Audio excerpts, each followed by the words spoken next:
방송대에서 소설 쓰기의 기초를 공부한 것이 마중물이 되었을까?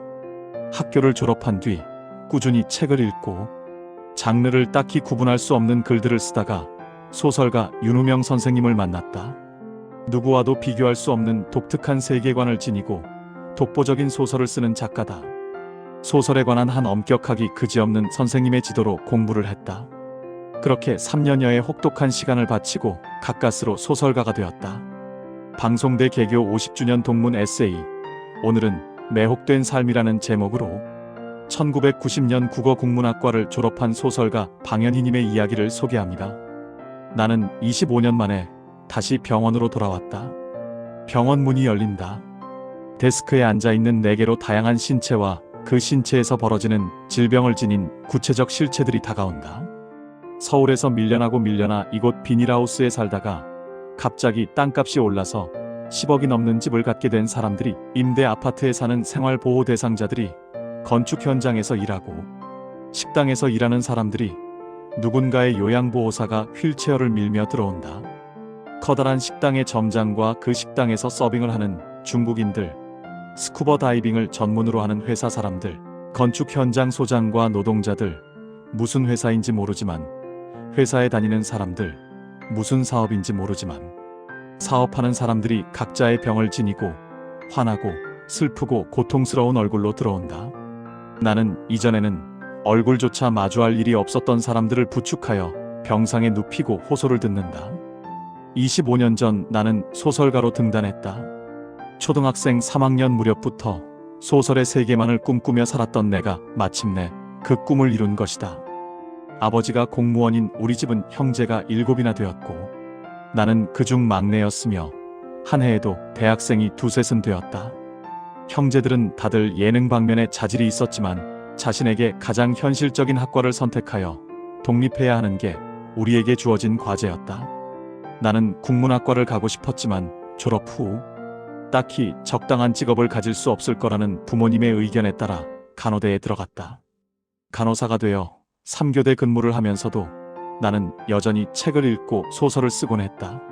소설을 쓰는데 필요한 본격적인 공부를 하고 싶었지만 3교대 근무를 했기 때문에 다른 어떤 대학도 들어갈 수 없어 낙심하고 있던 차에 원격 수업을 들을 방법이 있다는 것을 알고 곧바로 방송대 3학년에 편입했다.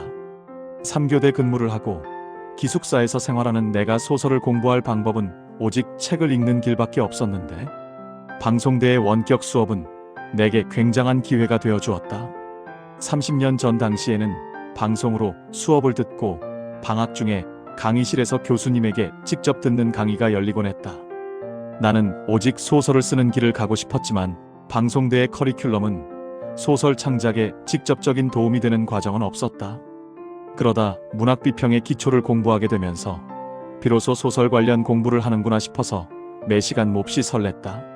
수업 교재만으로는 내 호기심을 채우기 부족해서 문학 비평에 관한 책들을 찾아 읽으며 소설 뒤편에서는 이런 연구들이 치열하게 쌓여왔구나 하는 것을 알게 되었고 더욱 공부에 대한 열망이 높아졌다. 그러던 어느 날 마광수 선생님의 시 창작 수업을 듣게 되었다. 마광수 선생님은 시나 소설에 대해 내가 가진 막연한 관념을 깨부순 첫 선생님이었다.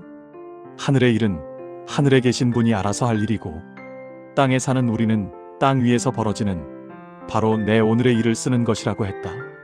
시가 그렇다면 소설은 과연 내 삶에 무엇을 써야 하는지 궁금하기 짝이 없었다. 코로나19 바이러스가 창궐하는 세계 속에서 2년을 넘게 지내다 보니 이런저런 원격 강의들이 눈에 띈다. 나 역시 주말에는 소설 창작 강의를 하는데 강의실에 모일 수 없으니 줌이나 구글 미트를 통해 원격 영상 강의를 진행하고 있다. 매번 영상 강의를 하면서도 번번이 오늘 수업은 얼마나 끊기지 않고 매끄럽게 진행될지 걱정되곤 한다. 대부분 대학교나 중고등학교들이 이제야 영상 교육을 시행한다며 아직도 시행착오를 겪고 있는 것에 비하면 방송대는 오래전에 이미 시스템을 갖춰서 영상 교육을 해오고 있다. 이것만 봐도 방송대 방식이 얼마나 선구적이고 미래지향적인지 알 수 있다. 영상 교육은 지금의 팬데믹과 같은 상황에서 매우 유용한 교육 방법임이 틀림없다. 또한 인류의 미래 역시 예측할 수 없는 상황이 올 수도 있는 이만큼 인류 사회에 더없이 필요한 교육 방식이 될 것이다. 방송대의 교육 과정과 과목들도 급격하게 발달하는 미래 사회에 대응할 수 있을 만큼 다양하고 상세하게 짜여 있어서 새로운 공부를 하고 싶은 사람들은 얼마든지 골라 선택할 수 있게 되어 있다. 현대의 젊은이들은 생활 여건이 다양해진 만큼 자신의 성장을 위해 방송대의 커리큘럼을 찬찬히 톱파보면 좋은 기회를 찾을 수 있을 것이다. 방송대에서 소설 쓰기의 기초를 공부한 것이 마중물이 되었을까? 학교를 졸업한 뒤 꾸준히 책을 읽고 장르를 딱히 구분할 수 없는 글들을 쓰다가 소설가 윤우명 선생님을 만났다. 누구와도 비교할 수 없는 독특한 세계관을 지니고 독보적인 소설을 쓰는 작가다. 소설에 관한 한 엄격하기 그지없는 선생님의 지도로 공부를 했다. 그렇게 3년여의 혹독한 시간을 바치고 가까스로 소설가가 되었다. 등단 제도는 이제 공식적으로 소설을 써도 좋다는 허락 같은 것일 뿐이다. 쟁쟁한 프로들 사이에서 한 편이라도 발표할 지면을 얻기 위해 다른 모든 작가와 구별되는 나만의 작품 세계를 구축해야 했고 단 한 줄의 오문도 비문도 없는 소설을 써야 했다. 이런저런 상을 받으며 평범하지 않은 인간의 내면을 심층적으로 파고드는 작품을 쓰는 것으로 인정받았다. 이후 25년 동안 문예지에 발표한 단편소설을 묶은 소설집 4권, 장편소설 10권 남짓, 에세이집 서너 권, 그리고 어린이 고전 등의 책들을 내며 나만의 세계를 만들어 왔다. 매혹 혹은 몰입 같은 단어에 숨어 있는 것은 열망이다. 내 삶의 대부분을 표현할 수 있는 단 하나의 단어가 있다면 그것은 열망이다. 나는 소설의 열망으로 55년을 살아왔다. 내 생활은 다른 이들과 마찬가지로 단조롭고 그날이 그날이었겠지만 내게는 단 하루도 같은 날이 없었다. 나는 언제나 소설을 쓰고 있었으니까. 소설을 쓰는 사람의 머릿속은 하루하루가 다 다른 날이다. 매일 내가 쓰는 글에 대한 설렘과 기대가 있었으니까. 병원에서 근무한 8년 동안 나는 내가 만난 많은 사람의 말과 표정, 행동을 관찰하고 그들의 고통을 눈여겨보았고 기록해두었으며 바투 다가가 그들의 손을 잡았다. 훗날 이때 겪었던 사람들의 병원 생활에 대해 에세이집을 내기도 했고 이 에세이집으로 큰 상을 받기까지 했으니 내게는 어느 하루, 어느 사람, 어떤 상황도 모두 소중한 소설 쓰기의 바탕이 되어주었다고 할 수 있다. 파쿠르라는 스포츠가 있다. 우리는 가끔 방송화면을 통해서 또는 영화를 통해서 맨몸으로 높은 건물 사이를 뛰어넘거나 깎아지른 절벽 사이를 건너뛰거나 수직으로 솟은 건물을 타고 오르는 장면을 본다. 파쿠르는 프랑스어로 길, 여정이란 뜻이다. 특별한 도구나 장비 없이 맨손 맨몸으로 이동하는 능력이다. 바위를 건너뛰고 앞을 막아서는 높다란 벽을 뛰어넘고 깎아지른 빌딩 사이를 지그재그로 박차고 올라가는 사람들은 도대체 왜 저런 위험한 일을 하는 것일까? 자기 앞을 막아서는 장애물은 그들에게 한계로 인식되는 게 아니라 새로운 가능성으로 인식된다. 고양이처럼 날렵하게 장애물을 타고 넘는 사람들이 아름답다. 저들은 몸으로 길을 만들고 나는 정신으로 길을 만들어 왔구나 하고 생각한다. 자유로운 정신과 독립적인 신체를 가졌다는 것이 얼마나 행복한 일인지. 그렇게 소설가로 산 25년을 뒤로하고 간호사로 돌아왔다. 나는 이제 피 묻은 솜과 주사바늘을 분리해 폐기물 상자에 버리고 환자의 체액이 묻은 시트를 걷고 지린내와 짠내가 나는 노인들을 부축해서 눕히고 체위를 바꿔줘야 한다. 책장을 넘기고 마우스와 키보드를 두드리던 손은 이제 500원짜리, 100원짜리 돈을 세어 건네주고 환자가 떠난 자리를 닦고 오물을 버리고 쓰레기통을 닦는 손으로 대체되었다.